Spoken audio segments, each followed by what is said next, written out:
Hi guys, welcome to my Etsy channel. This is Nancy from nancybadillo.com and welcome to another Etsy video.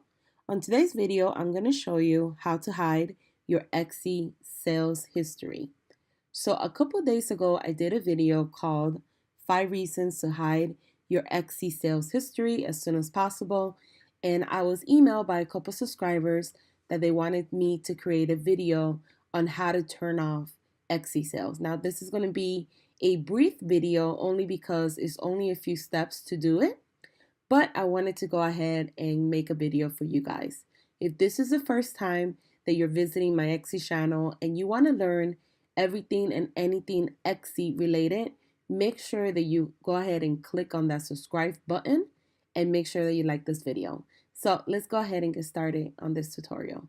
So normally when you have your sales open, anyone could click on sales and they could actually browse your top contenders, like the things that you sell the most, and they could kind of go in there and see. So in order to cover this, that way people don't see what you're selling, all you have to do pretty much is you go to your shop manager, and from here you're going to go to settings. You're going to go to options. And what you're going to do is you're going to go all the way on the bottom and it's going to say want shoppers to be able to see this.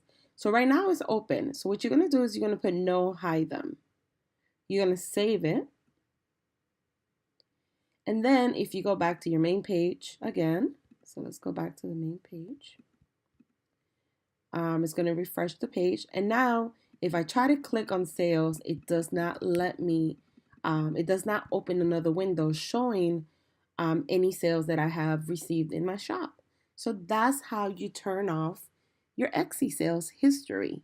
Guys, if you found this video helpful or have any questions about Etsy sales history, make sure that you leave a comment below. And thank you guys for watching.